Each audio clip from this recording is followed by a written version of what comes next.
Et si tout ce qu'on vous a raconté sur la mort de Jésus était un mensonge soigneusement orchestré? Et si la crucifixion n'était pas un sacrifice divin, mais l'exécution planifiée d'un homme qui avait osé dénoncer le plus grand système de corruption de l'histoire humaine? Aujourd'hui, je vais vous révéler quelque chose que les institutions religieuses cachent depuis 2 millénaires. Quelque chose de si dangereux que Baruch Spinoza, le philosophe le plus brillant du XVIIe siècle, a été excommunié et menacé de mort simplement pour l'avoir écrit. Mais avant de commencer cette plongée explosive dans l'histoire, si vous aimez les histoires qui changent vraiment votre perspective sur le monde, n'oubliez pas de vous abonner à la chaîne. Chaque semaine, je décortique les mensonges historiques et les vérités interdites que personne n'ose dire. Dites-moi dans les commentaires de quel pays vous regardez cette vidéo et à quelle heure exactement vous êtes tombé dessus. Je suis curieux de savoir où dans le monde ces vérités arrivent. Et si vous êtes sur votre téléphone portable, donnez un petit like maintenant. Ça aide énormément à faire découvrir ce contenu à d'autres personnes qui cherchent la vérité. Un simple geste qui peut changer la vie de quelqu'un d'autre. Alors, êtes-vous prêt à découvrir pourquoi Jésus a vraiment été tué? L'exposition complète Jérusalem en 30 de notre ère. La ville sainte grouille de pèlerins, venus de tout l'Empire romain pour célébrer la Pâque juive. Mais sous cette façade de ferveur religieuse se cache une réalité brutale que personne n'ose nommer. Le temple de Jérusalem n'est pas une maison de prière. C'est une entreprise criminelle, une machine à extraire l'argent des pauvres au profit d'une élite religieuse corrompue jusqu'à l'os. Avez-vous déjà réfléchi à pourquoi les 4 évangiles consacrent tant d'espace à raconter l'expulsion des marchands du temple? Pourquoi cet événement apparaît-il dans chaque récit, alors que tant d'autres miracles et enseignements de Jésus sont omis dans certains évangiles? La réponse est simple et terrifiante, parce que c'est l'acte qui a signé son arrêt de mort. Mais pour comprendre vraiment ce qui s'est passé, il faut d'abord comprendre le système que Jésus a osé défier, le système qui existe encore aujourd'hui sous d'autres formes. Imaginez une organisation qui contrôle non seulement la vie spirituelle de millions de personnes, mais aussi leur argent, leurs terres, leur accès au divin. Une organisation qui a conclu des pactes secrets avec les puissances politiques pour maintenir sa domination. Une organisation qui élimine systématiquement toute menace à son pouvoir sous couvert de protéger la foi. Ce n'était pas une théocratie bienveillante, c'était une mafia déguisée en religion. Spinoza, 3 siècles plus tard, a osé écrire ce que personne ne voulait entendre. Jésus n'est pas mort pour sauver l'humanité du péché. Il a été assassiné parce qu'il menaçait les profits et le pouvoir d'hommes qui utilisaient Dieu comme façade pour leur empire criminel. Commençons par les faits historiques bruts, des faits que vous ne trouverez jamais dans un sermon dominical. Le temple de Jérusalem, anatomie d'un empire corrompu. Le temple de Jérusalem était la merveille architecturale du monde antique. Hérode le Grand avait dépensé des fortunes colossales pour le rendre magnifique, avec ses cours immenses, ses colonnes de marbre, ses portes recouvertes d'or. Les historiens de l'époque, comme Flavius Joseph, décrivent un édifice si éblouissant que les pèlerins pleuraient en le voyant pour la première fois. Mais pourquoi Hérode, un roi connu pour sa cruauté et sa paranoïa, aurait-il investi autant dans un temple? Par piété? Par amour de Dieu? Vous plaisantez, n'est-ce pas? Hérode était un homme politique, calculateur. Il savait que le temple était le centre nerveux de l'économie juive. Qui contrôlait le temple, contrôlait le peuple. Et qui contrôlait le peuple, contrôlait la région. C'était un investissement stratégique, pas un acte de dévotion. Le temple fonctionnait selon un système économique complexe et absolument génial dans sa brutalité. Comprenez bien. Pour un juif pratiquant de l'époque, aller au temple n'était pas optionnel. C'était une obligation religieuse inscrite dans la Torah elle-même. 3 fois par an au minimum, Pâques, Pentecôte et Soukhot, tout juif devait se présenter au temple. Et chaque visite coûtait de l'argent, beaucoup d'argent. Voici comment fonctionnait l'extorsion sacrée. Vous arrivez à Jérusalem après des jours ou des semaines de voyage. Vous avez économisé toute l'année pour ce pèlerinage. Vous voulez offrir un sacrifice à Dieu comme l'exige la loi. Mais il y a un problème. Votre argent n'est pas accepté au temple. Vous avez des deniers romains, des drachmes grecs, impurs, souillés par l'image de l'empereur païen. Vous devez d'abord changer votre argent contre des cycles du temple, la seule monnaie acceptée. Et devinez qui contrôle les bureaux de change? Les sacerdotes. Le taux de change? Complètement arbitraire et absolument extorsif. Les historiens estiment qu'ils prenaient entre 25 et 40% de commission. Imaginez, vous voulez donner 100 pièces d'argent, mais après le change, il ne vous reste que 60 ou 70. Où est passé le reste? Dans les poches des prêtres. Mais ce n'est que le début. Maintenant, vous avez votre argent pur. Vous voulez acheter un animal pour le sacrifice, un agneau, une colombe. Théoriquement, vous pourriez apporter votre propre animal. Mais il y a un autre piège, l'inspection. Avant qu'un animal puisse être sacrifié, il doit être examiné par un inspecteur du temple qui certifie qu'il est sans défaut, selon les exigences de la loi. Devinez ce qui arrive à 99% des animaux apportés de l'extérieur. Ils sont rejetés. Toujours un petit défaut, une tache, une boiterie légère, quelque chose qui les rend impurs pour le sacrifice. Quelle coïncidence, n'est-ce pas? Et quelle est la solution? Acheter un animal préapprouvé directement auprès des marchands du temple. À quel prix? 3, 4, parfois 5 fois le prix du marché normal. Flavius Joseph, historien juif du 1er siècle qui a vécu cette époque, écrit dans ses Antiquités judaïques que les familles sacerdotales contrôlaient non seulement le commerce au temple, mais aussi les fermes d'élevage à l'extérieur de la ville. Ils avaient créé un monopole vertical complet. De la naissance de l'animal jusqu'à son sacrifice sur l'autel, chaque étape générait du profit pour la même clique. Et les pauvres, ceux qui ne pouvaient pas s'offrir un agneau, la loi prévoyait qu'ils pouvaient offrir 2 colombes. Magnifique compassion, non? Sauf que ces colombes coûtaient l'équivalent d'une semaine de salaire pour un ouvrier ordinaire. Les marchands du temple avaient même des zones spéciales pour ce commerce. Les bazars d'Anna, nommés d'après le grand prêtre Annas, père spirituel de Caïphe. Ces bazars étaient tellement notoires pour leur exploitation que même certains rabbins de l'époque les dénonçaient. Le Talmud de Babylone, compilé des siècles plus tard mais préservant des traditions orales de cette période, contient des malédictions explicites contre ces familles sacerdotales. Malheur à la maison d'Annas, malheur à leurs coups de poing, malheur à la maison de Caïphe, malheur à leurs plumes. Les plumes référaient aux scribes qui rédigeaient les contrats et les taxes. Même les rabbins juifs reconnaissaient que ces prêtres étaient des criminels. Mais attendez, ça devient encore pire. Au-delà du commerce des animaux et du change de monnaie, il y avait les taxes du temple lui-même. Chaque juif mâle adulte devait payer un demi-cycle annuel, la taxe du temple. Ça ne semble pas beaucoup. C'était l'équivalent de 2 jours de salaire. Pour une famille pauvre avec plusieurs fils adultes, ça représentait une semaine de travail juste pour payer cette taxe obligatoire. Et où allait cet argent? Officiellement, pour maintenir le temple, payer les prêtres qui servaient Dieu jour et nuit, financer les sacrifices quotidiens. En réalité, les grands prêtres vivaient dans des palais luxueux dans la partie haute de Jérusalem. Ils possédaient des terres immenses. Ils prêtèrent de l'argent à intérêt, oui, malgré l'interdiction biblique de l'usure entre juifs. Ils avaient des comptes bancaux à Rome, à Alexandrie, à Antioche. Les fouilles archéologiques dans le quartier d'Hérode à Jérusalem ont révélé des maisons sacerdotales avec des sols en mosaïque importés, des piscines privées, des bains rituels en marbre. Ces hommes qui prêchaient l'humilité et le renoncement vivaient comme des princes.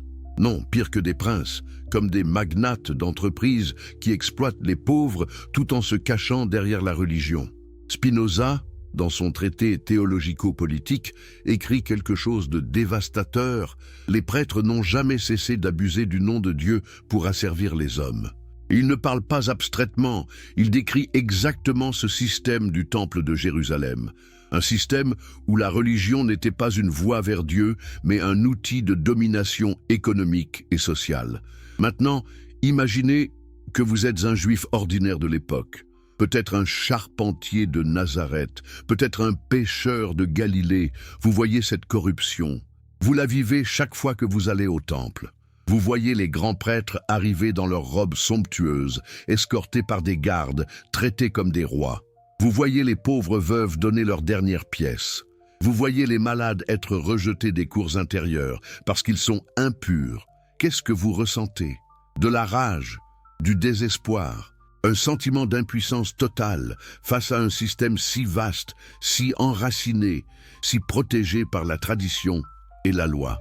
Comment pourriez-vous même rêver de changer quelque chose quand défier ce système signifie défier Dieu lui-même?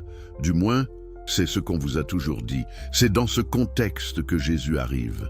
Et il ne vient pas avec des compromis ou des réformes graduelles. Il vient avec un fouet, l'alliance impie entre sacerdoce et empire. Mais le temple n'était pas juste une entreprise criminelle. C'était aussi, et c'est crucial pour comprendre pourquoi Jésus a été tué, un instrument de contrôle politique romain. Comment Rome contrôlait-elle un territoire aussi volatile que la Judée? Comment un empire païen maintenait-il la paix dans une province remplie de juifs fanatiquement monothéistes qui détestaient l'occupation étrangère? La réponse, en cooptant l'élite religieuse locale. Les Romains étaient des génies de l'administration impériale. Ils avaient compris quelque chose de fondamental. La conquête militaire est facile, la domination à long terme est compliquée. Vous ne pouvez pas mettre un soldat à chaque coin de rue. Vous ne pouvez pas surveiller chaque conversation, chaque réunion, chaque pensée séditieuse. Ce dont vous avez besoin, ce sont des collaborateurs locaux, des gens qui ont autorité sur la population et qui sont prêts à échanger leur loyauté contre pouvoir et privilèges. En Judée, ces collaborateurs étaient les grands prêtres. Voici un fait historique que la plupart des gens ignorent. Le grand prêtre n'était pas élu par le peuple ou choisi par Dieu selon quelques prophéties. Il était nommé par Rome, plus précisément par le préfet romain. Ponce Pilate lui-même avait le pouvoir de nommer et de démettre les grands prêtres à volonté, et il l'utilisait. Pensez à l'absurdité théologique de cette situation. Le chef spirituel suprême du judaïsme, l'homme qui entrait une fois par an dans le Saint des Saints pour intercéder auprès de Yahvé pour tout le peuple, était essentiellement un fonctionnaire nommé par des païens romains. C'était comme si le pape était nommé par un empereur athée, un sacrilège total, mais ça servait parfaitement les intérêts romains. Un grand prêtre qui devait son poste à Rome serait naturellement loyal à Rome, et s'il devenait trop indépendant, trop sympathique au mouvement nationaliste juif, on le remplaçait, simplement, brutalement. Caïphe, le grand prêtre qui a orchestré l'arrestation de Jésus, était en poste depuis 18 ans quand Jésus a été crucifié. 18 ans. Une longévité remarquable dans une période où les grands prêtres changeaient souvent. Qu'est-ce que cela nous dit? Que Caïphe savait exactement comment maintenir les Romains heureux. Il était efficace. Il était utile, il maintenait l'ordre. Son beau-père, Annas, ou Hanan en hébreu, était encore plus puissant. Annas avait été grand prêtre de 6 à 15 après Jésus-Christ. Même après avoir été officiellement démis par les Romains, il continuait à exercer une influence énorme. 5 de ses fils deviendraient grands prêtres après lui, ainsi que son gendre Caïphe. Les évangiles eux-mêmes reconnaissent cette réalité. Quand Jésus est arrêté, il est d'abord emmené chez Annas, pas chez Caïphe. Pourquoi? Parce que tout le monde savait où résidait le vrai pouvoir. La famille d'Annas contrôlait le temple comme une entreprise familiale. Les bazars d'Annas que j'ai mentionnés, c'était leur franchise. Littéralement, ils possédaient les stands, fixaient les prix, empochaient les profits, et ils partageaient suffisamment avec Rome pour que les autorités ferment les yeux. Mais comment exactement cette collaboration fonctionnait-elle au quotidien? Quels étaient les termes non écrits de cet accord faustien? D'abord, les prêtres devaient maintenir la paix sociale. La Judée était une région explosive. Les Juifs attendaient un Messie qui les libérerait de l'occupation romaine. Des mouvements révolutionnaires apparaissaient constamment. Les Zélotes voulaient une révolte armée. Les sicaires assassinaient les collaborateurs romains en plein jour. Le moindre incident pouvait déclencher une émeute. Le rôle des grands prêtres était de canaliser la ferveur religieuse du peuple de manière à ce qu'elle ne menace jamais Rome. Les prières, les sacrifices, les rituels, tout cela était parfait. Ça gardait les gens occupés, ça leur donnait l'illusion d'une autonomie spirituelle. Mais toute prédication qui parlait de libération politique, tout enseignement qui remettait en question l'ordre établi, toute personne qui pourrait inspirer une révolte, ça devait être écrasé immédiatement.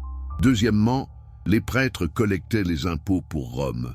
Pas directement, ce serait trop évident, mais indirectement. Le système était ingénieux. Rome permettait au temple de collecter ses propres taxes religieuses. En échange, une partie de ses revenus allait dans les coffres impériaux. Les Romains ne voulaient pas être vus en train de piller le temple, mais ils voulaient l'argent. Solution ? Laisser les prêtres le faire et prendre une commission. Troisièmement, les prêtres servaient d'informateurs. Le Sanhédrin, le conseil suprême juif de 71 membres dirigé par le grand prêtre, avait des yeux et des oreilles partout.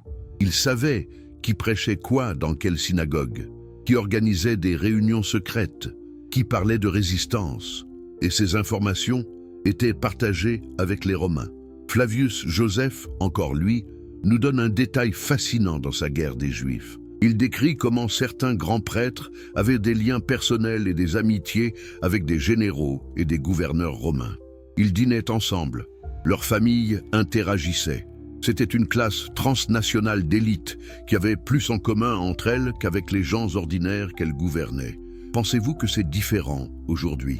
Les élites politiques et économiques mondiales, peu importe leur nationalité officielle, ne forment-elles pas une classe à part qui protège ses intérêts mutuels? Le temple de Jérusalem était simplement une version antique de ce phénomène éternel. Mais voici où ça devient vraiment intéressant d'un point de vue philosophique. Et c'est là que Spinoza entre en jeu avec toute sa force intellectuelle. Spinoza pose une question dévastatrice. Comment ces prêtres justifiaient-ils leur collaboration avec les oppresseurs païens? Comment réconciliaient-ils leur rôle de gardiens de la foi avec leur complicité dans l'occupation étrangère? La réponse, la théologie. Ils créaient des interprétations des Écritures qui légitimaient le statu quo. Ils enseignaient que Dieu voulait que son peuple soit patient, obéissant, soumis aux autorités. « Rendez à César ce qui est à César ». Cette phrase, que Jésus a prononcée dans un contexte très spécifique et qui était en fait une dénonciation brillante de tout le système, a été retournée et utilisée pour justifier la collaboration. Les sermons dans le temple parlaient beaucoup de pureté rituelle, de sacrifices appropriés, de lois alimentaires. Mais ils parlaient très peu de justice sociale, de libération des opprimés, de défense des pauvres, même si ces thèmes sont absolument centraux dans les prophètes hébreux comme Amos, Isaïe, Michée. Pourquoi? Parce que la justice sociale réelle aurait menacé le système. Si vous prêchez vraiment Amos, je hais, je méprise vos fêtes et je ne puis sentir vos assemblées solennelles. Quand vous me présentez des holocaustes et des offrandes, je n'y prends point de plaisir, mais que la justice coule comme de l'eau et la droiture comme un torrent qui ne tarit pas. Vous remettez en question la légitimité même du système sacrificiel du temple. Vous suggérez que tous ces rituels élaborés sont vides si la justice manque. Les grands prêtres ne pouvaient pas permettre cela. Donc ils créaient une religion ritualiste, centrée sur des observances externes, des lois de pureté qui ne dérangeaient personne au pouvoir. Une religion parfaite pour maintenir l'ordre social.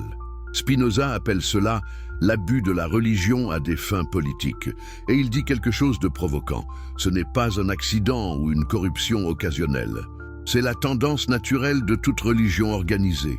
Dès qu'une religion devient institution, dès qu'elle acquiert pouvoir et propriété, elle doit commencer à collaborer avec les structures de pouvoir existantes ou être écrasée.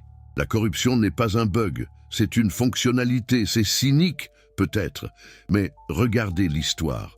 Regardez comment le christianisme, qui a commencé comme mouvement de marginaux persécutés, est devenu religion d'État sous Constantin et a immédiatement commencé à persécuter les autres. Regardez comment l'islam, né d'une critique des élites corrompues de la Mecque, a créé ses propres califats et sultanats avec la même corruption. Le pattern se répète infiniment. Mais revenons à Jérusalem, en 30. Vous avez maintenant l'image complète. Un système religieux économiquement exploiteur, politiquement collaborateur, théologiquement hypocrite. Un système qui prétend servir Dieu, mais sert en réalité le pouvoir et le profit. Un système si bien enraciné, si bien protégé, si bien justifié par des siècles de tradition qu'il semble invincible. Et dans ce système arrive un charpentier de Galilée qui ose dire « Tout ceci est faux ». Jésus, anatomie d'une menace existentielle. Qui était Jésus avant de devenir une menace? Les évangiles nous donnent des fragments. Un homme de Nazareth, une ville si insignifiante que quand Nathanaël entend que le Messie vient de là, il demande sarcastiquement « Peut-il venir quelque chose de bon de Nazareth ?» Fils d'un charpentier, probablement lui-même charpentier, classe ouvrière, périphérie géographique et sociale du pouvoir. Mais il y a quelque chose d'étrange dans sa formation. Il cite les Écritures avec une aisance qui suggère une éducation sérieuse. Il débat avec des rabbins et des scribes. Il interprète la Torah de manière nouvelle et audacieuse. Comment un charpentier de province acquiert-il cette sophistication théologique? Certains historiens suggèrent qu'il aurait pu étudier avec des rabbins locaux en Galilée. D'autres mentionnent la possibilité qu'il ait eu des contacts avec les Esséniens, cette secte juive qui avait quitté Jérusalem en signe de protestation contre la corruption du temple et vivait dans le désert près de la mer Morte. Les manuscrits de Qumran, découverts en 1947, révèlent que les Esséniens partageaient beaucoup de vues avec Jésus. Une critique de l'establishment sacerdotal, emphase sur la pureté intérieure plutôt que rituelle, attente imminente d'un royaume de Dieu. Nous ne savons pas exactement quelle était la formation de Jésus, mais nous savons ceci. Quand il commence son ministère public vers l'âge de 30 ans, il possède déjà une compréhension radicale et révolutionnaire de ce que devrait être la religion juive. Et cette compréhension entre en conflit direct avec le système du temple.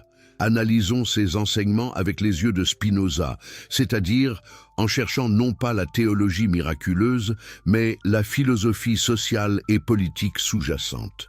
Premier principe de Jésus, l'accès direct à Dieu. Le royaume de Dieu est au-dedans de vous. Réfléchissez à l'implication révolutionnaire de cette phrase. Si Dieu est accessible intérieurement, à quoi sert le temple? À quoi servent les prêtres comme intermédiaires? À quoi servent tous ces rituels élaborés et coûteux? C'était une déclaration d'indépendance spirituelle.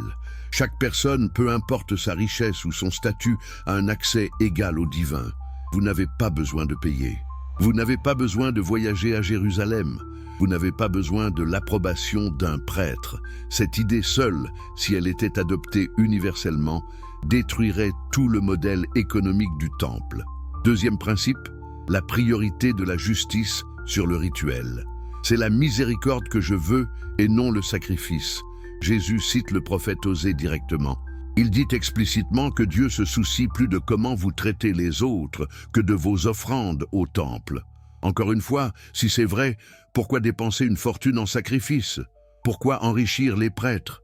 Traitez simplement les gens avec justice et compassion, et vous serez juste devant Dieu. Troisième principe, critique radicale de l'hypocrisie religieuse. Les diatribes de Jésus contre les pharisiens et les scribes sont d'une violence verbale extraordinaire. Malheur à vous, scribes et pharisiens hypocrites, vous ressemblez à des sépulcres blanchis qui paraissent beaux au dehors et qui, au dedans, sont pleins d'ossements de mort et de toute espèce d'impureté. Ce n'est pas une différence théologique abstraite. C'est une accusation directe de fraude morale. Il les appelle des guides aveugles qui dévorent les maisons des veuves tout en faisant pour l'apparence de longues prières. En d'autres termes, vous exploitez les pauvres et vous cachez votre crime derrière la piété. C'est une dénonciation explosive de corruption institutionnelle. Quatrième principe, l'inclusion radicale.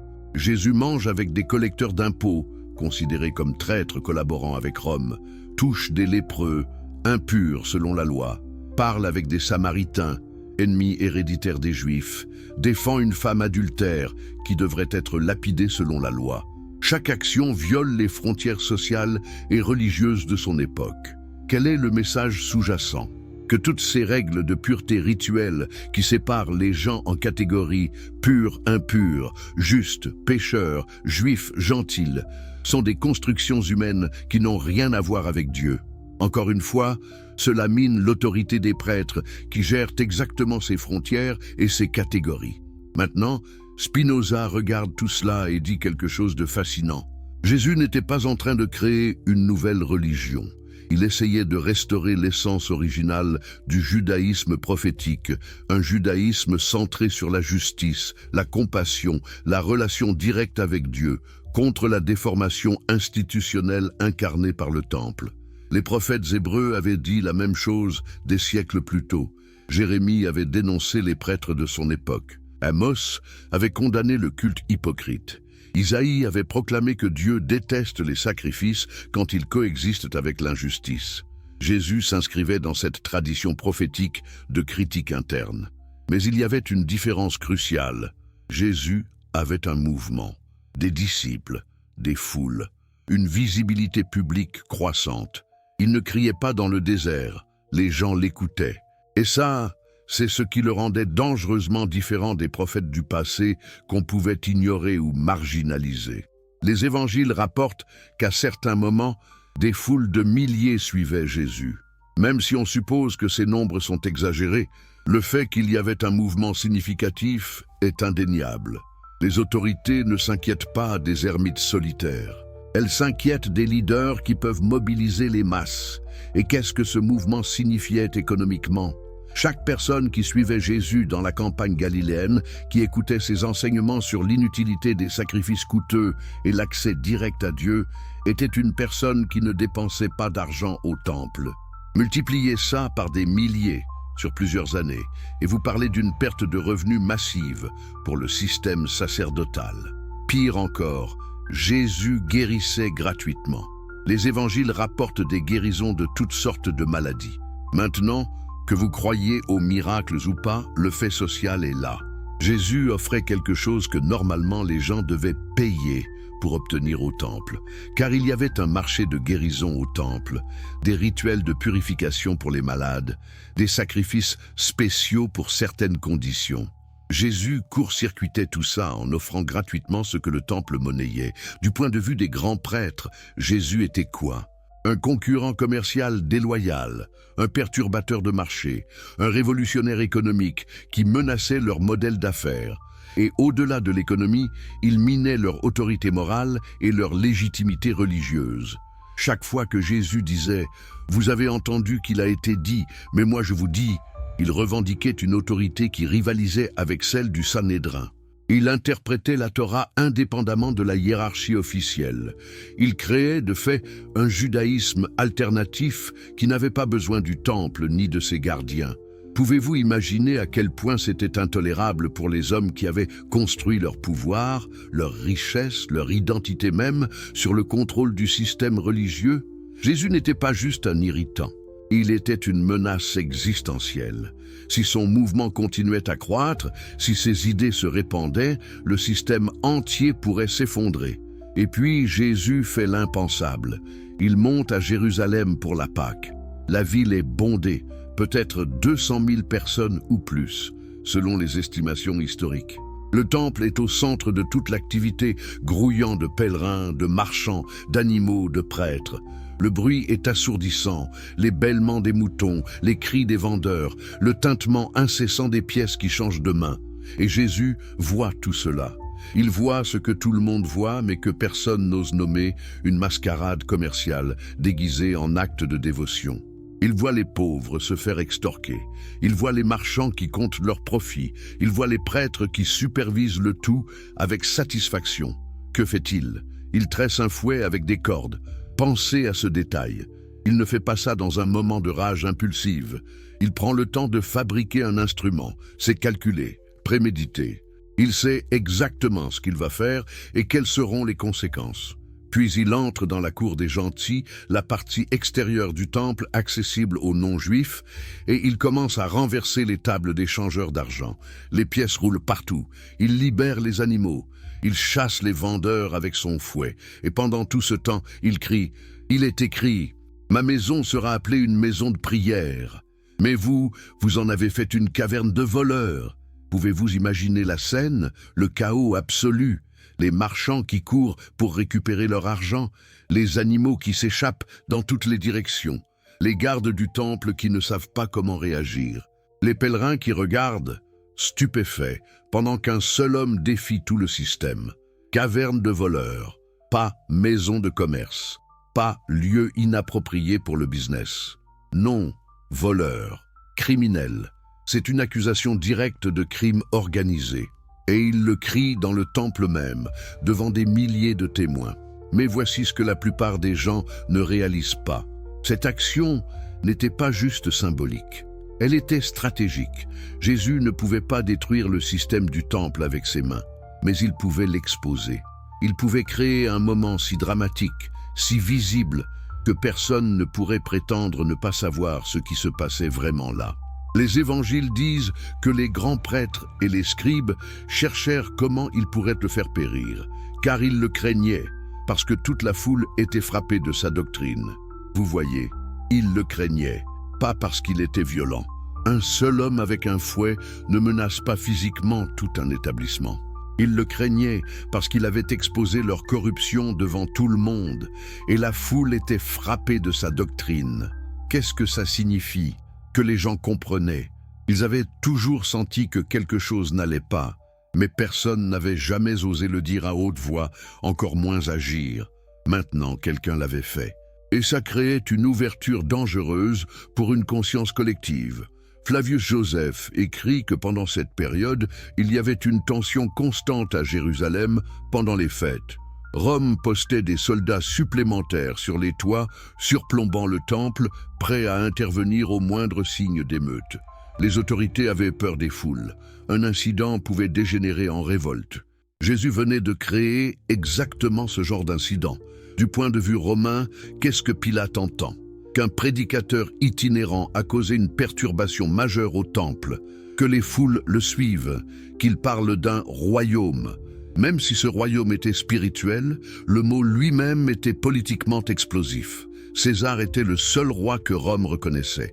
Du point de vue sacerdotal, le calcul est encore plus simple. Jésus doit être éliminé, immédiatement, avant que son mouvement ne devienne incontrôlable, avant que davantage de gens ne commencent à remettre en question le système, avant que les revenus ne chutent encore plus, avant que Rome ne décide que les grands prêtres ne peuvent plus maintenir l'ordre et ne les remplace. Mais il y a un problème technique. Ils ne peuvent pas simplement l'arrêter en plein jour devant les foules. Ça pourrait provoquer exactement l'émeute qu'ils veulent éviter. Ils ont besoin d'un plan. Ils ont besoin de le prendre seul, loin de ses supporters. Et ils ont besoin d'une accusation qui convaincra Pilate de l'exécuter. C'est là que commence la conspiration qui mènera à la croix. La conspiration des élites, quand le pouvoir se sent menacé. L'évangile de Jean rapporte une réunion du Sanhédrin après l'incident du temple. Caïphe, le grand prêtre, déclare « Vous n'y entendez rien. Vous ne réfléchissez pas qu'il est dans votre intérêt qu'un seul homme meure pour le peuple et que la nation entière ne périsse pas. » Analysons cette phrase avec Spinoza.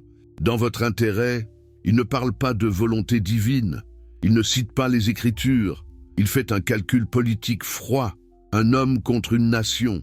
Mais quelle nation sauve-t-il vraiment? Le peuple juif ou l'establishment dont il fait partie?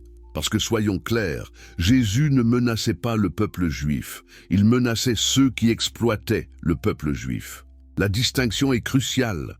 Mais Caïphe réussit un tour rhétorique brillant. Il équivaut ses intérêts de classe avec l'intérêt national. Si nous le laissons faire, tous croiront en lui et les Romains viendront détruire notre ville et notre nation. C'est du génie manipulateur. Il transforme l'élimination d'un critique en acte patriotique. Il crée un scénario où ne pas tuer Jésus devient trahison. Vous voyez comment fonctionne la propagande du pouvoir? Comment elle retourne la réalité? Les véritables traîtres, ceux qui collaborent avec Rome, accusent le résistant moral d'être une menace nationale.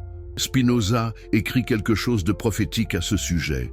Les hommes qui détiennent le pouvoir civil et ecclésiastique s'efforcent toujours de maintenir les peuples dans la crainte, afin qu'ils ne réfléchissent pas et qu'ils combattent pour la servitude comme si c'était leur salut. Caïphe utilise exactement cette tactique. Créer la peur, les Romains viendront. Empêcher la réflexion critique, vous n'y entendez rien, et présenter la servitude, continuation du système corrompu, comme salut national. Mais même avec cette décision prise, ils ont encore des problèmes pratiques. Comment arrêter Jésus discrètement? Jésus reste dans les zones publiques pendant la journée, enseignant dans le temple même un acte d'audace incroyable après l'expulsion des marchands. La nuit, il quitte Jérusalem pour Béthanie, où le mont des Oliviers avec ses disciples. Ils ont besoin d'aide de l'intérieur. Ils ont besoin de quelqu'un qui connaît les mouvements de Jésus, qui peut les mener à lui quand il est isolé. Ils ont besoin d'un traître. Entre Judas Iscariote, l'Évangile dit qu'il va voir les grands prêtres et propose de leur livrer Jésus pour 30 pièces d'argent. Mais cette explication n'a jamais vraiment eu de sens, même pour les lecteurs anciens. 30 pièces d'argent n'était pas beaucoup d'argent, peut-être l'équivalent d'un mois de salaire pour un travailleur ordinaire. Si Judas était motivé par la pure cupidité, pourquoi ne pas demander plus? Les prêtres auraient payé une fortune pour éliminer Jésus. Spinoza soulève une possibilité troublante. Et si Judas avait été approché par les autorités avec une offre qu'il ne pouvait pas refuser? Menaces contre sa famille, promesses de protection, chantage basé sur quelque chose dans son passé, nous ne savons pas. Mais l'idée du traître avide est peut-être trop simpliste. Ou peut-être, et c'est encore plus intéressant d'un point de vue psychologique, Judas croyait-il vraiment que Jésus devait être arrêté pour le bien de tous? Peut-être partageait-il la peur de Caïphe, qu'un mouvement messianique provoquerait une répression romaine massive. Peut-être pensait-il sauver le peuple en sacrifiant un homme. Si c'est le cas, Judas devient une figure tragique plutôt que simplement maléfique. Un homme qui a fait le mauvais choix moral en pensant faire le bon calcul pratique. C'est la banalité du mal, dont Hannah Arendt parlera 2 millénaires plus tard. Des gens ordinaires qui commettent des atrocités parce qu'ils suivent une logique bureaucratique ou pragmatique sans jamais s'arrêter pour considérer les implications morales fondamentales. Quoi qu'il en soit, la trahison est arrangée. Judas mène une cohorte de gardes du temple et peut-être aussi des soldats romains, les évangiles ne sont pas clairs là-dessus, au jardin de Gethsémani. Il identifie Jésus avec un baiser, un symbole d'affection transformé en signal d'exécution. L'ironie est dévastatrice. Jésus est arrêté. Ses disciples fuient. Pierre suivra de loin mais n'ira connaître Jésus 3 fois avant le chant du coq. Le mouvement qui semblait si puissant quelques jours plus tôt s'effondre en quelques heures. Pourquoi? Parce qu'il n'était pas organisé politiquement. Il n'avait pas de plan de contingence. Ils étaient un mouvement spirituel confronté à une machine politique professionnelle. L'issue était prévisible. Le procès, une farce judiciaire en 2 actes. Ils emmènent d'abord Jésus chez Annas, l'ancien grand prêtre, le véritable pouvoir derrière le trône. Pourquoi? Parce qu'Annas veut l'interroger personnellement. Il veut savoir exactement ce qu'il affronte. Un simple trouble-fête, un révolutionnaire politique, un vrai danger idéologique. L'évangile de Jean rapporte qu'Annas interroge Jésus sur ses disciples et sur sa doctrine. Jésus répond avec une audace remarquable. « J'ai parlé ouvertement au monde. J'ai toujours enseigné dans la synagogue et dans le temple où tous les Juifs s'assemblent, et je n'ai rien dit en secret. Pourquoi m'interroges-tu? Interroge ceux qui m'ont entendu. » C'est un refus direct de coopérer. Et c'est aussi un défi. Si j'ai dit quelque chose d'illégal, prouve-le avec des témoins. Un des gardes le frappe au visage pour son insolence. Puis, il l'envoie à Caïphe pour le procès officiel. La loi juive était très claire sur les procès criminels, surtout les cas capitaux. Ils devaient avoir lieu pendant la journée. Ils ne pouvaient pas avoir lieu la veille d'un sabbat ou d'une fête. Les témoins devaient être interrogés séparément et leur témoignage devait correspondre parfaitement. Le verdict ne pouvait pas être prononcé le même jour que le procès. Un vote d'acquittement pouvait être immédiat, mais un vote de condamnation devait attendre jusqu'au lendemain pour permettre aux juges de reconsidérer.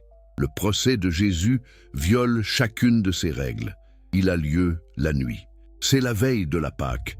Les témoins se contredisent, les évangiles le disent explicitement. Le verdict est immédiat. C'était une parodie de justice, une procédure mise en scène pour donner un vernis légal à une décision déjà prise. Mais les grands prêtres ont encore un problème. Sous l'occupation romaine, le Sanhédrin n'a pas le pouvoir d'exécuter quelqu'un. Seul le préfet romain peut ordonner une exécution. Donc, ils doivent convaincre Pilate que Jésus mérite la mort. Et pour ça, ils doivent reformuler l'accusation. Devant le Sanhédrin, l'accusation était religieuse. Blasphème. Jésus aurait prétendu être le Fils de Dieu ou le Messie ou avoir le pouvoir de détruire le temple. Mais Pilate se moque des disputes théologiques juives. Rome ne crucifie pas les gens pour blasphème contre un Dieu qu'elle ne reconnaît même pas. Alors, quand ils amènent Jésus à Pilate, l'accusation change, sédition politique. Nous avons trouvé cet homme excitant notre nation à la révolte, empêchant de payer le tribut à César et se disant lui-même Christ, roi. Vous voyez la transformation ? La menace religieuse au système du temple devient menace politique à l'autorité romaine. C'est du spin avant que le mot n'existe. Et c'est efficace parce que ça touche exactement la peur centrale de Rome, la révolte. Pilate interroge Jésus. « Es-tu le roi des Juifs ?» Jésus répond de manière ambiguë. Les évangiles diffèrent sur les détails. Pilate semble sceptique. Il ne voit pas un révolutionnaire dangereux, juste un prédicateur étrange. Il essaie de le relâcher en utilisant la coutume de libérer un prisonnier pour la Pâque.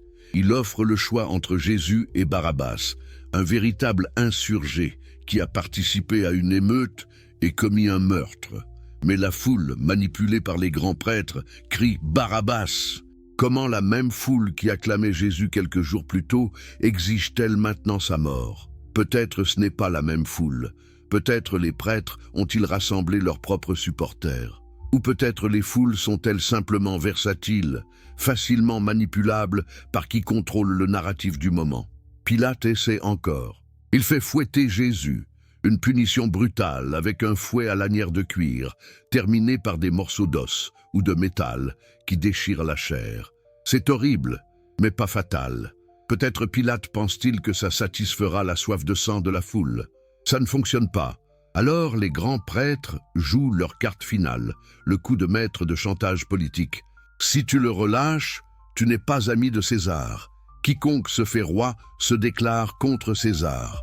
C'est une menace à peine voilée.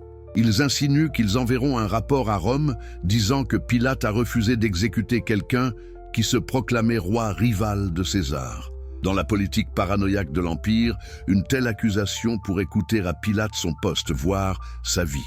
Tibère, l'empereur de l'époque, était connu pour sa cruauté envers quiconque était soupçonné de disloyauté. Pilate cède. Il se lave les mains symboliquement, un geste de pureté rituelle qui n'a aucun sens pour un Romain païen, mais qui est censé impressionner les Juifs, et livre Jésus à la crucifixion. Spinoza regarde cette séquence entière et y voit la preuve parfaite de sa thèse. La religion organisée et le pouvoir politique collaborent toujours pour éliminer ceux qui menacent leur système. Le Sanhédrin fournit la justification morale et religieuse. Rome fournit la force brutale d'exécution. Ensemble, ils peuvent tuer tout dissident, peu importe combien ses idées sont justes. Et voici l'ironie cruelle que Spinoza souligne. Dans quelques siècles, le christianisme deviendrait lui-même religion d'État et il utiliserait exactement les mêmes méthodes, collaboration entre autorités ecclésiastiques et pouvoir politique, pour persécuter les hérétiques, brûler les sorcières, massacrer les dissidents. Le pattern se répète parce que le problème n'est pas quelle religion, mais la structure même de la religion institutionnalisée combinée au pouvoir. La crucifixion. Terreur d'État et message politique. La crucifixion n'était pas juste une méthode d'exécution. C'était un spectacle de terreur. Les Romains l'avaient perfectionné comme outil de contrôle social. C'était lent, Parfois, les victimes agonisaient pendant des jours. C'était public, les croix étaient érigées le long des routes principales pour que tous les voient. C'était humiliant. Les victimes étaient souvent nues, exposées aux moqueries et au mépris. Et c'était réservé aux esclaves, aux rebelles, aux ennemis de Rome, jamais aux citoyens romains. Jésus est forcé de porter sa propre croix, ou au moins la poutre horizontale, à travers Jérusalem jusqu'à Golgotha. Il est crucifié entre deux brigands, probablement des insurgés anti-romains. Au-dessus de sa tête, Pilate fait placer une inscription. Jésus de Nazareth, roi des Juifs, en hébreu, grec et latin, pour que tous les voyageurs puissent lire. C'est une insulte délibérée. Pilate se moque des autorités juives. Voilà votre roi, pendu comme un criminel. Mais c'est aussi un avertissement. Voilà ce qui arrive à quiconque défie Rome. Le message est universel dans ces trois langues. Ne résistez pas, n'espérez pas. Le pouvoir gagne toujours. Les évangiles rapportent différents détails des dernières heures. Jésus parle peu. Quelques phrases aux femmes qui pleurent. Un mot aux brigands crucifiés à côté de lui. Un cri à la fin.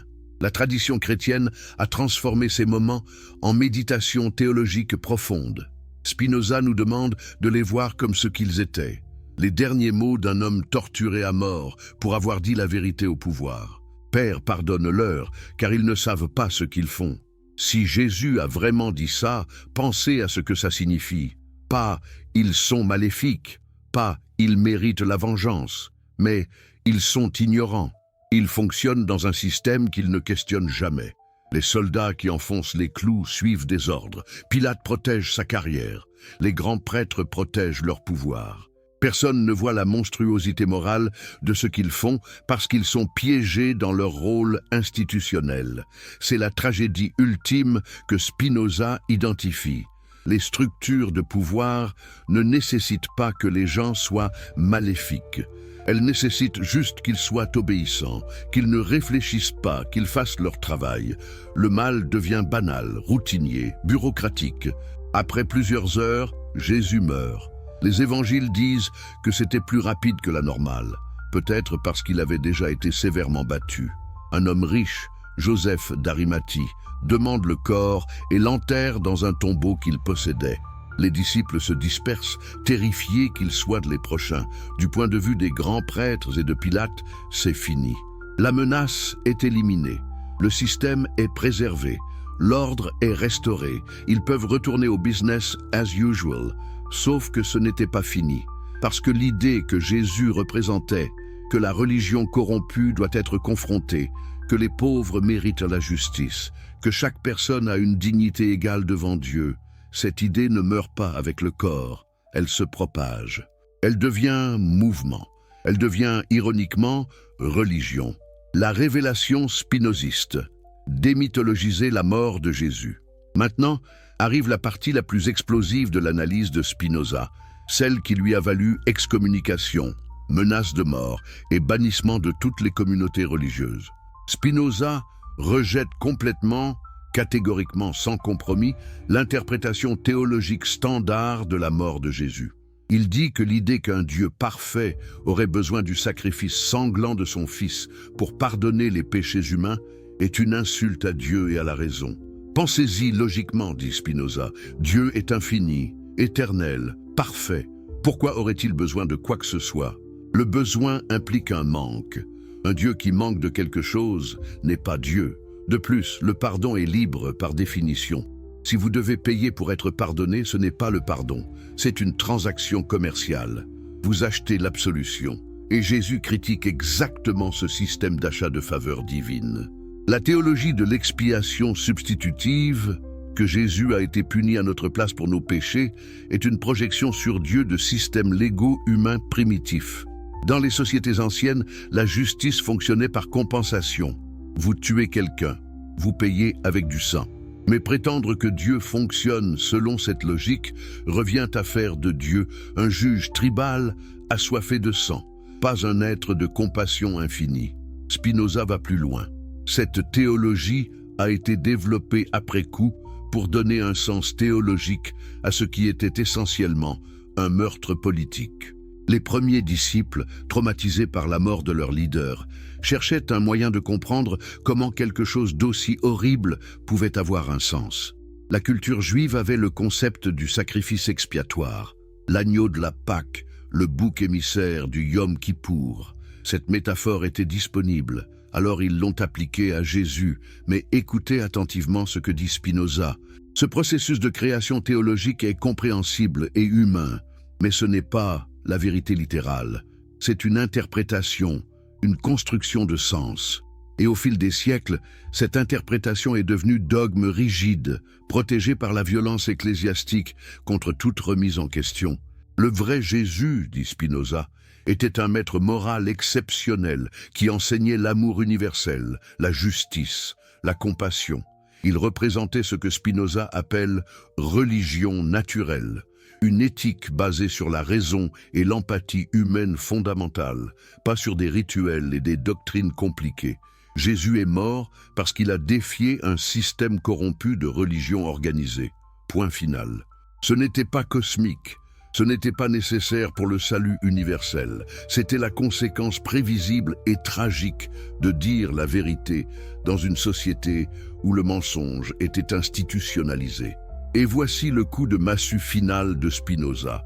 En transformant la mort de Jésus en sacrifice divin mystique, le christianisme a trahi exactement le message pour lequel Jésus est mort. Jésus a critiqué un système religieux qui prétendait que vous aviez besoin de sacrifices coûteux et de prêtres intermédiaires pour accéder à Dieu. Et qu'a fait le christianisme?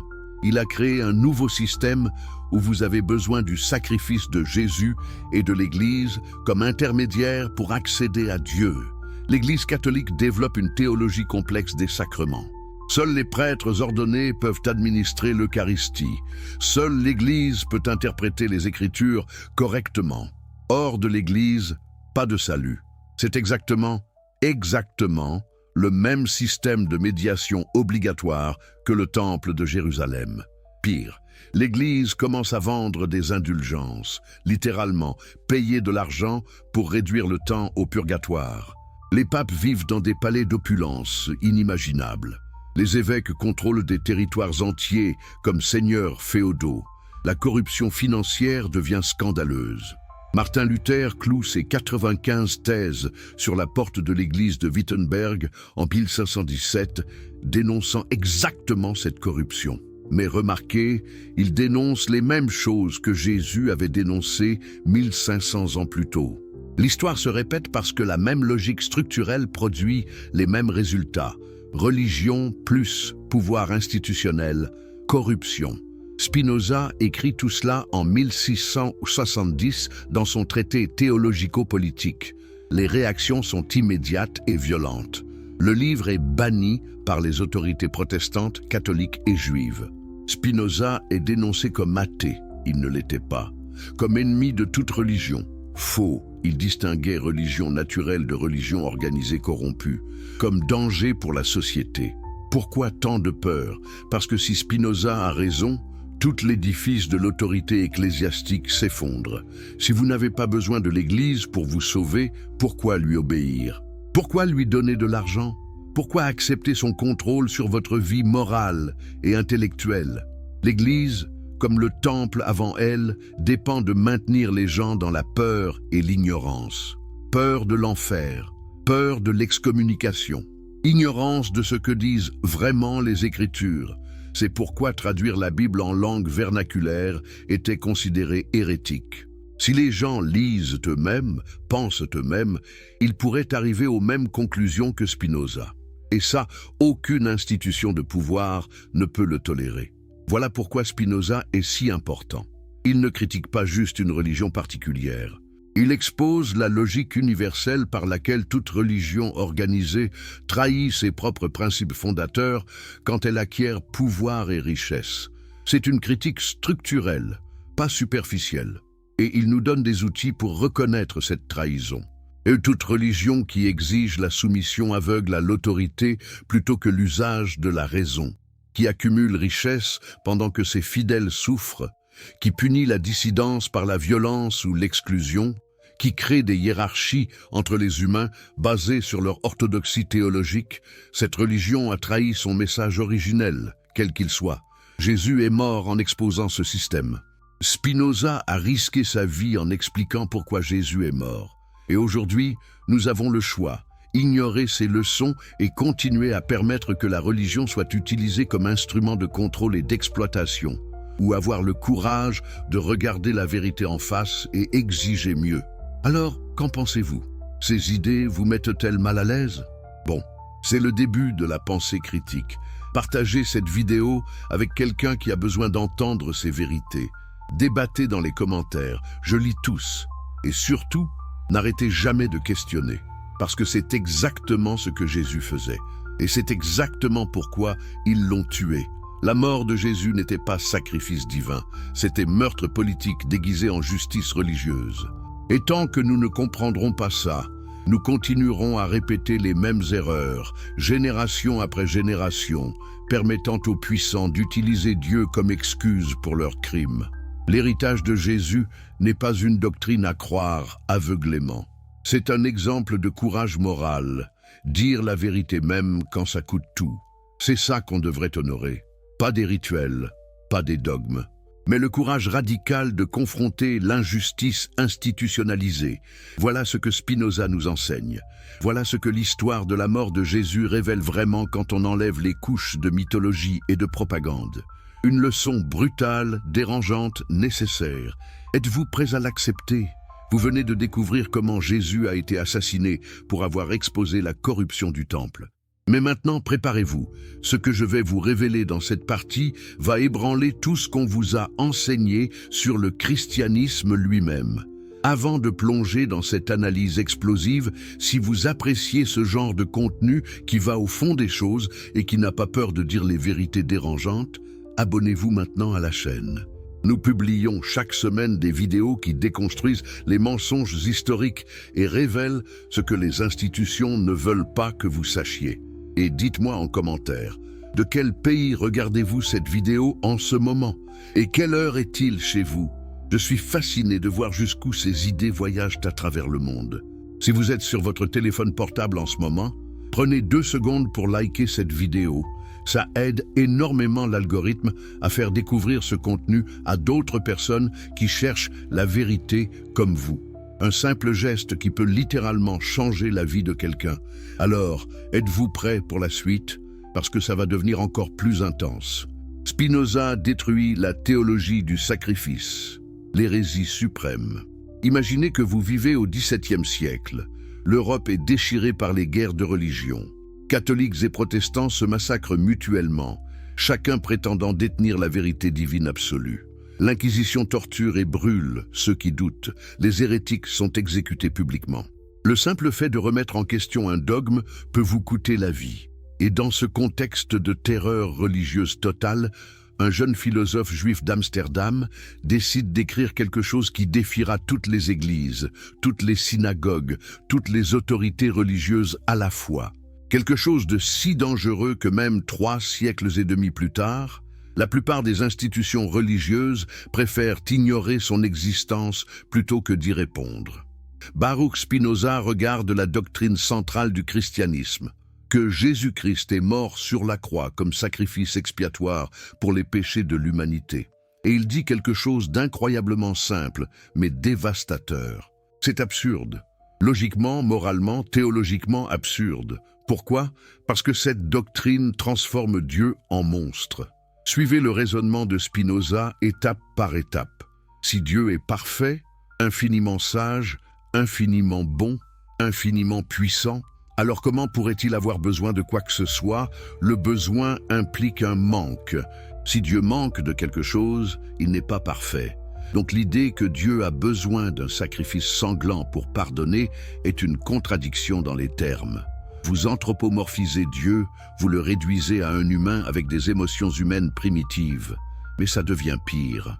Selon la doctrine orthodoxe, Dieu le Père envoie Dieu le Fils, qui sont supposés être la même entité dans la Trinité, mais apparemment pas vraiment, pour être torturé et tué afin de satisfaire sa propre colère contre l'humanité. Réfléchissez à ça un instant. Un père qui sacrifie son fils innocent pour punir les coupables. Comment appelez-vous ça dans n'importe quel autre contexte? De la maltraitance infantile, du meurtre, de l'injustice fondamentale. Spinoza pose la question brutale. Quel genre de Dieu accepterait, non, exigerait, le meurtre d'un innocent pour pardonner les coupables? Ce n'est pas de la justice. C'est l'inverse de la justice. C'est une perversion morale totale déguisée en théologie sacrée. Et puis il y a le problème de la cohérence interne. Si Jésus est Dieu, et que Dieu est immortel par définition, alors Jésus ne peut pas vraiment mourir. Au mieux, il y a une interruption temporaire de 3 jours, après quoi il ressuscite et monte au ciel. Alors quel est le sacrifice réel? 3 jours d'inconfort pour un être éternel. Des milliards de gens à travers l'histoire ont subi des tortures pires que la crucifixion sans ressusciter après. Où est le sacrifice incomparable? Mais Spinoza ne s'arrête pas à la critique logique. Il fouille dans les origines historiques de cette doctrine et découvre quelque chose de fascinant. Elle n'a pas été enseignée par Jésus lui-même.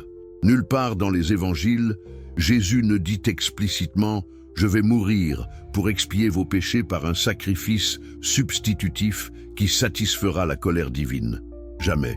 Cette théologie a été développée après sa mort par Paul de Tarse et ensuite élaborée sur des siècles par les pères de l'Église.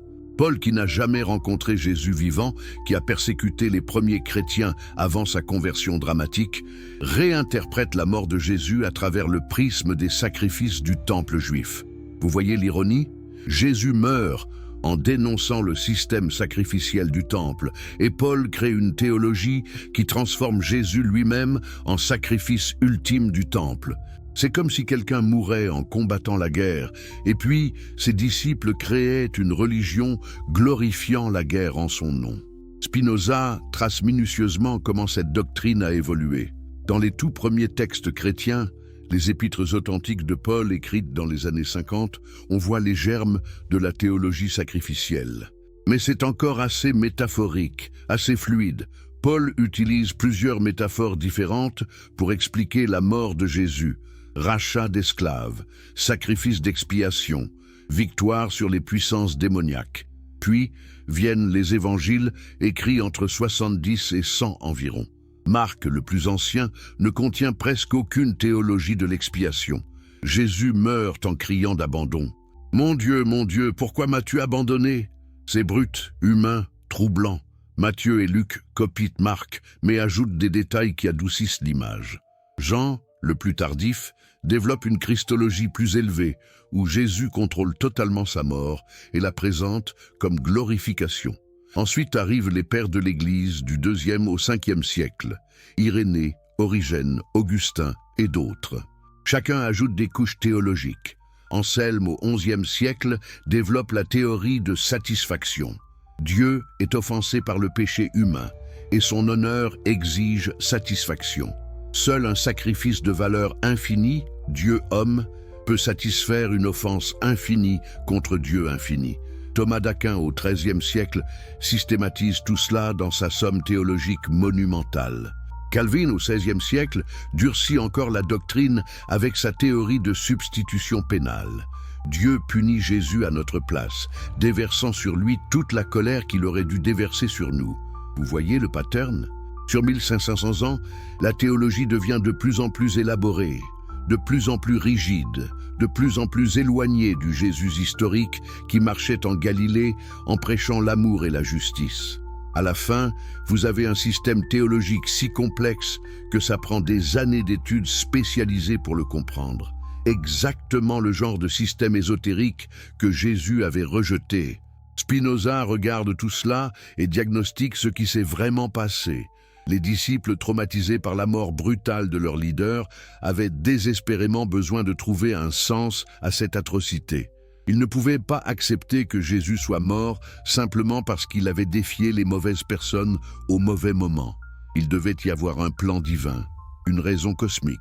Donc ils ont cherché dans leurs écritures, la Torah et les prophètes, des modèles qui pourraient donner un sens à la crucifixion. Et ils ont trouvé le serviteur souffrant d'Isaïe 53. Il était méprisé et abandonné des hommes, homme de douleur et habitué à la souffrance. Il a été percé pour nos transgressions, il a été brisé pour nos iniquités. Parfait, ça correspond. Sauf que les érudits bibliques modernes sont pratiquement unanimes. Isaïe 53 ne parle pas du Messie futur. Dans son contexte original, il parle probablement de la nation d'Israël personnifiée, souffrant en exil babylonien, ou peut-être d'un prophète contemporain, mais certainement pas d'un événement 500 ans dans le futur. Les premiers chrétiens ont réinterprété ce texte rétrospectivement pour qu'il corresponde à Jésus. C'est ce que les humains font toujours face à la tragédie. Nous créons des narratifs qui transforment le chaos en sens, le hasard en providence, l'injustice en justice cachée. C'est psychologiquement compréhensible, mais ce n'est pas la vérité objective. Spinoza va encore plus loin dans sa critique. Il dit que cette théologie du sacrifice a eu des conséquences morales désastreuses à travers l'histoire. Comment ? Parce qu'elle enseigne quelque chose de profondément immoral, que la souffrance d'un innocent peut expier la culpabilité des coupables, que vous pouvez transférer la punition d'une personne à une autre. Pensez aux implications. Si le principe fondamental du christianisme est que quelqu'un d'autre a payé pour vos fautes, quelle incitation avez-vous à vraiment changer moralement? Vous pouvez pécher puis dire « Jésus a déjà payé » et continuer. C'est littéralement une licence pour l'immoralité, déguisée en doctrine de grâce. Et historiquement, c'est exactement ce qui s'est produit. Les croisés massacraient des musulmans et des juifs, tout en croyant que leurs péchés étaient déjà pardonnés par le sang du Christ. Les inquisiteurs torturaient des hérétiques tout en se considérant comme instruments de Dieu. Les colonisateurs chrétiens réduisaient des indigènes en esclavage, tout en plantant des croix. Le mécanisme psychologique est toujours le même. Externaliser la responsabilité morale. Comparez ça avec l'éthique que Spinoza propose, une éthique basée sur la raison et la responsabilité personnelle. Vos actions ont des conséquences. Vous ne pouvez pas les transférer à quelqu'un d'autre, même symboliquement. Si vous nuisez à autrui, vous devez réparer. Si vous voulez devenir meilleur, vous devez faire le travail. Aucun sacrifice externe ne peut faire ce travail intérieur à votre place. C'est une éthique plus difficile, n'est-ce pas? Plus exigeante, parce qu'elle ne vous offre pas d'échappatoire facile. Mais c'est exactement pour ça qu'elle est plus authentiquement morale. La vraie moralité ne peut jamais être déléguée ou externalisée. Maintenant, pourquoi les églises ont-elles réagi avec une telle violence à l'analyse de Spinoza? Pourquoi son livre a-t-il été banni universellement? Parce que si Spinoza a raison, toute l'architecture du pouvoir ecclésiastique s'effondre. L'Église catholique enseigne qu'elle seule peut administrer les sacrements qui appliquent le sacrifice du Christ à votre âme. Pas d'Église, pas de salut. Mais si le sacrifice du Christ n'est pas réellement nécessaire au salut, à quoi sert l'Église? Elle devient superflue, un intermédiaire inutile entre vous et Dieu. Les églises protestantes enseignent que vous êtes sauvés par la foi seul dans le sacrifice expiatoire du Christ. Mais si ce sacrifice n'est qu'une construction théologique humaine, pas un événement cosmique divin, alors sur quoi repose votre foi? Sur une interprétation parmi d'autres, pas sur une vérité absolue. Spinoza menace le monopole que les institutions religieuses ont sur le salut. Et rien n'est plus dangereux pour une institution de pouvoir que perdre son monopole sur ce que les gens croient être nécessaire à leur survie éternelle. Donc, ils l'ont attaqué. Ils ont brûlé ses livres. Ils ont mis en garde les fidèles contre sa perversion athée, même si Spinoza croyait en Dieu, juste pas le Dieu anthropomorphique des religions organisées. Ils ont essayé d'effacer son influence. Mais vous savez quoi? Ils ont échoué. Parce que les idées vraies ont une façon de survivre, même face à la persécution. Les Lumières ont été profondément influencées par Spinoza. Les fondateurs de la démocratie moderne ont lu Spinoza. Einstein admirait Spinoza. Et aujourd'hui, des millions de gens arrivent intuitivement aux mêmes conclusions que Spinoza sans même avoir lu son œuvre. Que la religion organisée a trahi le message moral qu'elle prétend représenter. Voici une question dérangeante que Spinoza nous force à confronter. Si Jésus revenait aujourd'hui, Et voyez ce qui a été fait en son nom, les palais du Vatican, les méga-églises avec des pasteurs millionnaires, les abus sexuels systématiques couverts par la hiérarchie, les guerres saintes, les persécutions. Que ferait-il? Je pense que nous connaissons la réponse. Il tresserait un nouveau fouet. Et cette fois, il ne chasserait pas les marchands du temple de Jérusalem. Il chasserait les marchands de la foi de toutes les institutions qui ont transformé son message de libération en outil d'oppression. Est-ce que cela vous met mal à l'aise d'entendre ça? Est-ce que ça ébranle des croyances que vous tenez depuis toujours? Bon, c'est exactement le point.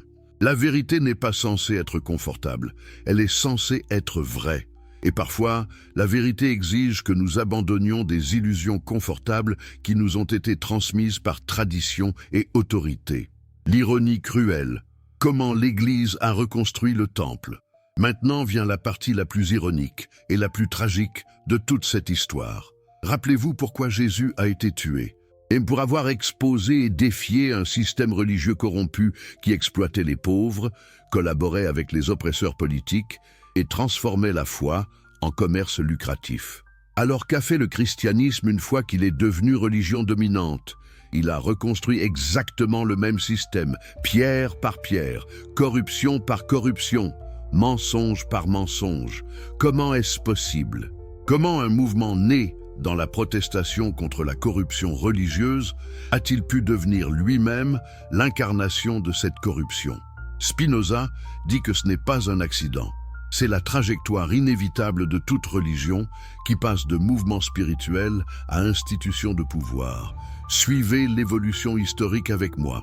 Les premiers chrétiens, disons de 30 à 100 après Jésus-Christ, étaient une secte marginale et persécutée au sein du judaïsme, puis séparés de lui. Ils se réunissaient dans des maisons privées. Ils partageaient leurs biens. Ils n'avaient pas de hiérarchie complexe, pas de bâtiments impressionnants, pas de richesse institutionnelle. C'était proche de la vision originale. Mais déjà, même à cette époque précoce, vous voyez des fissures.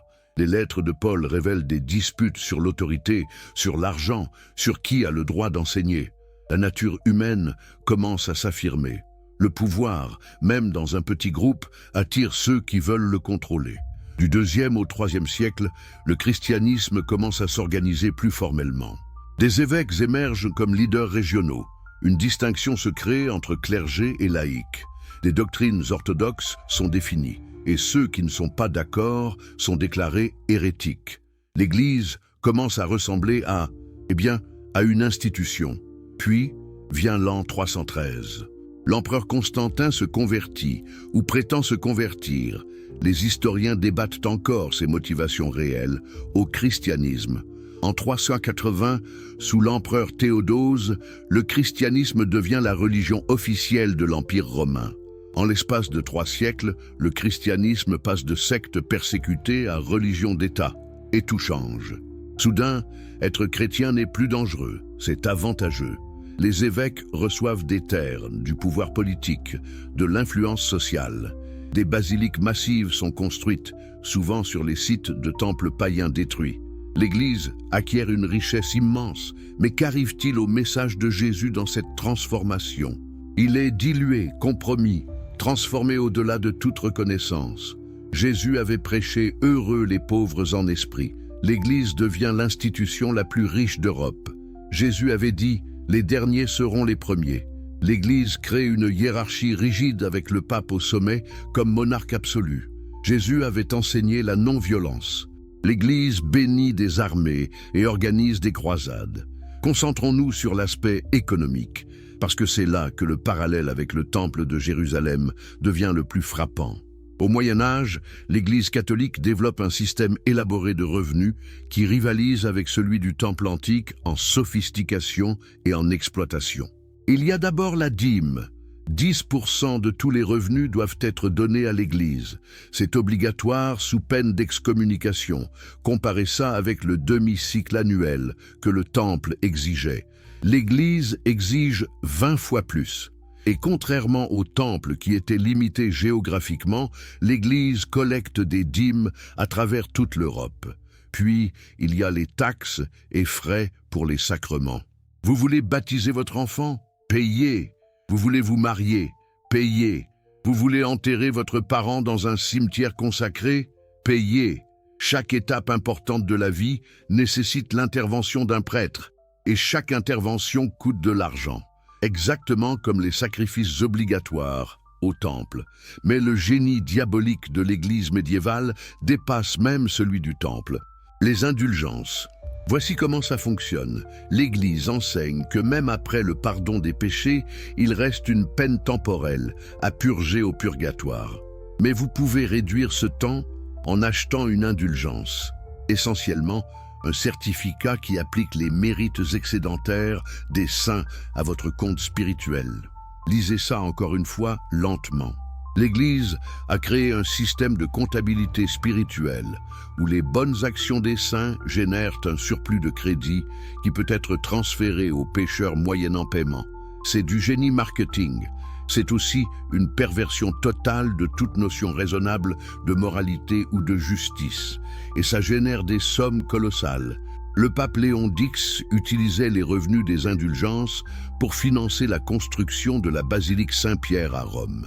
Des prédicateurs comme Johann Tetzel parcouraient l'Allemagne avec un slogan accrocheur « Dès que l'argent teinte dans le coffre, l'âme du purgatoire s'envole vers le ciel ». Vous ne pouvez pas inventer quelque chose d'aussi outrageusement cynique. Martin Luther, quand il cloue ses 95 thèses en 1517, dénonce exactement cette corruption financière. Thèse 27. Il prêche des sottises humaines, ceux qui disent que dès que l'argent résonne dans la caisse, l'âme s'envole hors du purgatoire. Thèse 28. Ce qui est sûr, c'est que l'argent qui résonne dans la caisse peut augmenter le gain et la cupidité. Mais l'intercession de l'Église dépend uniquement de Dieu. Vous voyez le pattern, 1500 ans après Jésus, quelqu'un doit à nouveau dénoncer la corruption financière d'une institution religieuse qui vend le salut. L'histoire se répète parce que la même structure produit les mêmes résultats. Mais l'Église ne se contente pas d'extorquer de l'argent. Elle accumule aussi un pouvoir politique énorme. Des papes couronnent des empereurs et les déposent. Des évêques contrôlent des territoires entiers comme princes séculiers. L'Inquisition a le pouvoir d'arrêter, torturer et exécuter quiconque est soupçonné d'hérésie. Le pape prétend avoir autorité sur tous les rois chrétiens. C'est un pouvoir temporel que Jésus avait explicitement rejeté. Quand Satan lui offre tous les royaumes du monde, Jésus refuse. Quand les foules veulent le faire roi, il s'enfuit. Son royaume, dit-il, n'est pas de ce monde. Mais l'Église qu'on construit en son nom devient la plus grande puissance politique de son temps. Et qu'arrive-t-il à ceux qui critiquent ce système? La même chose qui est arrivée à Jésus. Ils sont éliminés. Jean Hus, réformateur tchèque qui dénonçait la corruption papale, est brûlé vif en 1415. Giordano Bruno, philosophe qui osait remettre en question les dogmes, est brûlé en 1600. Des dizaines de milliers d'autres, peut-être des centaines de milliers, sont torturés et tués par l'Inquisition sur plusieurs siècles. Le mécanisme est identique à celui que le Sanhédrin a utilisé contre Jésus. Définir toute critique du système comme hérésie contre Dieu, puis utiliser l'appareil répressif pour éliminer les dissidents. Caïphe utilisait les Romains pour faire le sale boulot. L'Église médiévale utilisait les bras séculiers des royaumes chrétiens. Même méthode, différents exécuteurs. Spinoza observe tout cela et formule une loi historique. Chaque fois qu'une religion acquiert le pouvoir séculier, elle trahit ses principes spirituels fondateurs. C'est inévitable. Pourquoi? Parce que maintenir le pouvoir exige des compromis que la pure moralité ne peut pas accepter. Vous devez collaborer avec les puissants, même s'ils sont corrompus. Vous devez supprimer la dissidence, même si la vérité est du côté des dissidents. Vous devez accumuler de la richesse pour maintenir votre influence, même si votre fondateur prêchait la pauvreté. Vous devez créer des doctrines complexes qui justifient votre pouvoir, même si ces doctrines contredisent la simplicité du message original. C'est un processus de corruption structurelle, pas juste le résultat de mauvais individus. Même si chaque pape, chaque évêque, chaque prêtre était personnellement vertueux, et clairement ce n'était pas le cas, le système lui-même les corromprait. Le pouvoir corrompt non pas parce que les gens puissants sont mauvais, mais parce que la logique du pouvoir exige des actions qui violent la moralité fondamentale. Regardez un autre parallèle spécifique avec le Temple, l'accès aux textes sacrés. Les grands prêtres de Jérusalem contrôlaient l'interprétation de la Torah. Seuls les scribes formés pouvaient lire et expliquer les textes. Le peuple ordinaire dépendait de leur autorité. Qu'a fait l'Église catholique? Exactement la même chose. Pendant plus de 1000 ans, la Bible était disponible uniquement en latin, une langue que seuls les clercs éduqués pouvaient lire. Traduire la Bible en langue vernaculaire était considéré hérétique. John Wycliffe en Angleterre au XIVe siècle, William Tyndale au XVIe siècle, tous deux persécutés pour avoir voulu donner la Bible directement au peuple. Pourquoi? Pourquoi l'Église craignait-elle tellement que les gens ordinaires lisent les Écritures? Parce que si les gens lisent par eux-mêmes, ils peuvent commencer à penser par eux-mêmes. Ils pourraient remarquer que Jésus prêchait la simplicité, la pauvreté, l'humilité, des valeurs que l'Église institutionnelle violait outrageusement. Ils pourraient commencer à questionner l'autorité ecclésiastique. Le contrôle de l'information est toujours essentiel au maintien du pouvoir. Le Temple contrôlait l'accès à Dieu à travers ses rituels.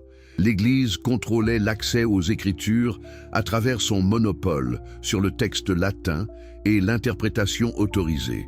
Aujourd'hui, différentes institutions utilisent différentes méthodes, mais le principe reste le même. Qui contrôle l'information contrôle les esprits. Spinoza lui-même est devenu victime de ce système de contrôle. Sa communauté juive d'Amsterdam l'a excommunié avec le hérem le plus sévère jamais prononcé. Maudit soit-il le jour, maudit soit-il la nuit, maudit soit-il quand il se couche, et maudit soit-il quand il se lève, maudit soit-il quand il sort, et maudit soit-il quand il entre. Nous avertissons que nul ne doit communiquer avec lui oralement ou par écrit, ni lui faire aucune faveur, ni demeurer avec lui sous le même toit, ni être à moins de 4 coudées de lui, ni lire aucun de ses écrits. Pourquoi cette fureur? Parce que Spinoza osait dire que peut-être, juste peut-être, les textes sacrés étaient des documents humains à analyser rationnellement, pas des transmissions divines infaillibles. Il menaçait le monopole rabbinique sur l'interprétation exactement comme Jésus avait menacé le monopole sacerdotal. Les autorités chrétiennes étaient tout aussi hostiles. Les livres de Spinoza étaient sur l'index des livres interdits de l'Église catholique. Les théologiens protestants le dénonçaient comme athée et danger public. Spinoza vécut le reste de sa vie dans l'isolement relatif, gagnant modestement sa vie en polissant des lentilles optiques, écrivant ses philosophies révolutionnaires dans la solitude. Il est mort à 44 ans en 1667, probablement de tuberculose aggravée par l'inhalation de poussière de verre de son travail. Il n'a jamais vu ses idées triompher, mais il savait qu'elles le feraient éventuellement, parce que la vérité, aussi longtemps qu'elle soit supprimée, finit toujours par émerger. Aujourd'hui, Spinoza est reconnu comme un des penseurs les plus importants de l'histoire occidentale. Ses idées sur la liberté de penser, la séparation de l'Église et de l'État, l'analyse critique des textes religieux, tout cela est devenu fondamental pour la civilisation moderne. Mais à son époque, il était un paria, rejeté par toutes les communautés religieuses. Cela ne vous rappelle-t-il pas quelqu'un d'autre? Quelqu'un qui a vécu 1600 ans plus tôt, qui a aussi été rejeté par l'establishment religieux de son temps, qui a aussi dit des vérités que personne ne voulait entendre et qui a payé le prix ultime pour son honnêteté. L'histoire se répète parce que les structures de pouvoir se répètent. Et tant que nous ne comprendrons pas ce pattern, tant que nous ne verrons pas comment toute institution religieuse tend vers la corruption quand elle acquiert pouvoir et richesse, nous continuerons à créer de nouveaux temples, de nouvelles hiérarchies exploiteuses, de nouveaux systèmes qui trahissent les prophètes qu'ils prétendent honorer. Les preuves historiques que les églises préfèrent ignorer. Maintenant, parlons des preuves. Parce que l'analyse de Spinoza n'est pas juste de la philosophie abstraite. Elle est soutenue par un corpus massif de recherches historiques que la plupart des institutions religieuses préfèrent que vous ne connaissiez jamais. Depuis le XIXe siècle, des historiens, archéologues et spécialistes bibliques ont accumulé des montagnes de preuves sur ce qui s'est réellement passé dans la Palestine du 1er siècle. Et devinez quoi? Ces preuves confirment en grande partie l'interprétation de Spinoza, pas la version traditionnelle des églises. Commençons avec Flavius Joseph, que j'ai déjà mentionné plusieurs fois. C'est crucial de comprendre qui il était. Joseph était un historien juif du 1er siècle, né quelques années après la mort de Jésus. Il a participé à la révolte juive contre Rome, 66-70 après JC, puis s'est rendu aux Romains et a passé le reste de sa vie à écrire des histoires détaillées du peuple juif. Ses œuvres principales, Antiquité judaïque et Guerre des Juifs, sont des sources historiques inestimables sur la période. Et que nous dit Joseph sur les grands prêtres de cette époque? Qu'ils étaient incroyablement corrompus. Joseph décrit comment les familles sacerdotales, particulièrement celle d'Annas, contrôlaient le commerce au temple et s'enrichissaient aux dépens des pèlerins. Il raconte comment ils utilisaient la violence et l'intimidation contre d'autres prêtres qui osaient les défier.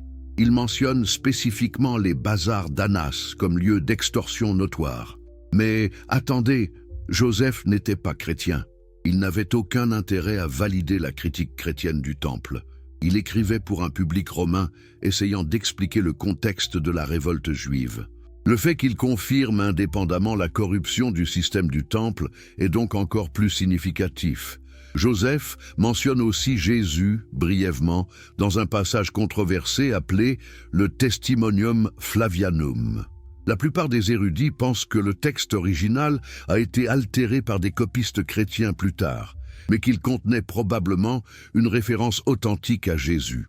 La version probablement originale disait quelque chose comme « À cette époque vivait Jésus, un homme sage, car il accomplissait des choses extraordinaires et était un enseignant de gens qui recevèrent la vérité avec plaisir. Il gagna un suivant parmi beaucoup de Juifs et beaucoup de gentils. Et quand Pilate, suite à une accusation portée par les hommes principaux parmi nous, le condamna à la croix, ceux qui l'avaient aimé au début ne cessèrent pas de le faire. » Remarquez, Joseph ne parle pas de miracle divin ou de résurrection. Il parle d'un enseignant charismatique exécuté suite à une accusation des leaders juifs, les grands prêtres. C'est exactement le cadre historique que Spinoza propose. Ensuite, il y a les découvertes archéologiques. Les fouilles à Jérusalem ont révélé les maisons luxueuses des prêtres dans la ville haute. Ces résidences avaient des sols en mosaïque, des bains rituels élaborés, des ustensiles importés. Une maison particulière, identifiée comme appartenant probablement à la famille de Caïphe, montre un niveau de richesse extraordinaire. Les prêtres qui prétendaient servir Dieu humblement vivaient comme des aristocrates romains. Les manuscrits de la mer morte, découverts à Qumran entre 1947 et 1956, offrent une fenêtre fascinante sur la critique juive contemporaine du temple. La communauté qui a produit ces manuscrits, probablement les Esséniens, s'était séparée du temple précisément parce qu'ils le considéraient corrompu et illégitime. Dans leurs textes, ils appellent les grands prêtres de Jérusalem des chercheurs de choses lisses, c'est-à-dire des flatteurs, des constructeurs de murs, créant des barrières illégitimes, et ceux qui marchent dans la tromperie. Ils prédisaient que Dieu jugerait ces prêtres corrompus et établirait un nouveau temple purifié. Cela contextualise Jésus au sein d'un mouvement plus large de critique du temple. Il n'était pas seul. D'autres groupes juifs, les Esséniens, certains pharisiens, des prophètes apocalyptiques, tous reconnaissaient que quelque chose était profondément faux avec l'establishment religieux. Jésus était le plus visible, le plus efficace à mobiliser un mouvement populaire et donc le plus dangereux pour le système. Puis il y a les évangiles eux-mêmes, si vous les lisez avec un œil historique critique plutôt que comme texte sacré infaillible. Les historiens modernes utilisent ce qu'on appelle le critère d'embarras. Si un texte contient quelque chose qui aurait embarrassé les auteurs ou leur communauté, c'est probablement historique, parce que personne n'inventerait quelque chose d'embarrassant. Par exemple, Tous les évangiles admettent que Jésus a été exécuté comme criminel, que ses disciples ont fui et l'ont trahi, que les autorités religieuses juives l'ont rejeté. Ces éléments sont embarrassants pour les premiers chrétiens essayant de convaincre d'autres que Jésus était le Messie. Le fait qu'ils les incluent suggère qu'ils ne pouvaient pas les nier, parce que trop de gens connaissaient la vérité. De même, l'incident de l'expulsion des marchands du temple apparaît dans les 4 évangiles. C'était clairement un événement trop bien connu et important pour être omis, même si cela montre Jésus comme étant un acte de violence qui ne correspond pas parfaitement à l'image du doux Jésus que certaines traditions préfèrent.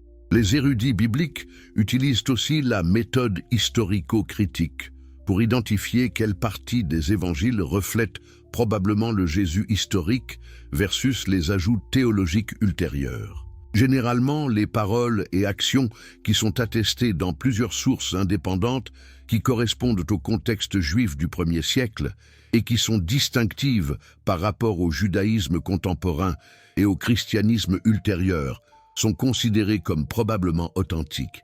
Que trouve-t-on quand on applique ces critères ? Que Jésus était un prédicateur apocalyptique juif qui annonçait l'arrivée imminente du royaume de Dieu, qui critiquait l'establishment religieux, qui enseignait une éthique radicale de justice et compassion, et qui est entré en conflit fatal avec les autorités du temple. En d'autres termes, exactement ce que Spinoza disait. Ce qui est fascinant, c'est que cette recherche historique sérieuse sur Jésus, menée dans les universités, pas dans les séminaires théologiques, arrive à des conclusions très similaires à celles de Spinoza, mais en utilisant des méthodes complètement différentes. Spinoza utilisait la raison philosophique.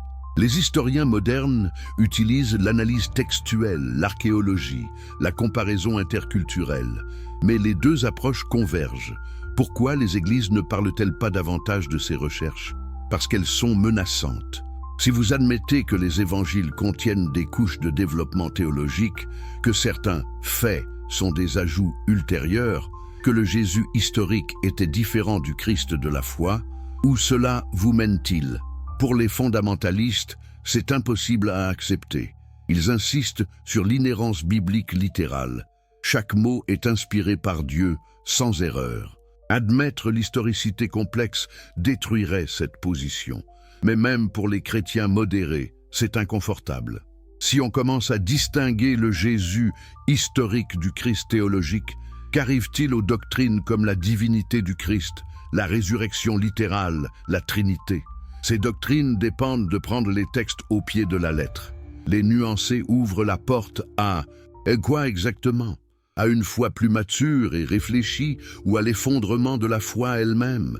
C'est le dilemme auquel Spinoza nous confronte. Une fois que vous commencez à penser critiquement et historiquement sur les origines du christianisme, où vous arrêtez-vous ? Pouvez-vous conserver une foi chrétienne tout en acceptant que beaucoup de ce qu'on vous a enseigné était construction humaine ? Ou devez-vous tout abandonner ? Spinoza penserait que c'est une fausse dichotomie. Il dirait conserver le noyau éthique, l'amour, la justice, la compassion, mais abandonner la superstructure théologique qui a été construite dessus pour servir des intérêts de pouvoir.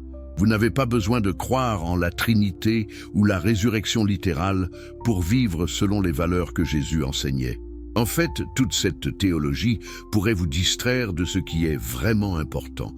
Comment vous traitez les autres êtres humains ? C'est une position radicalement simple.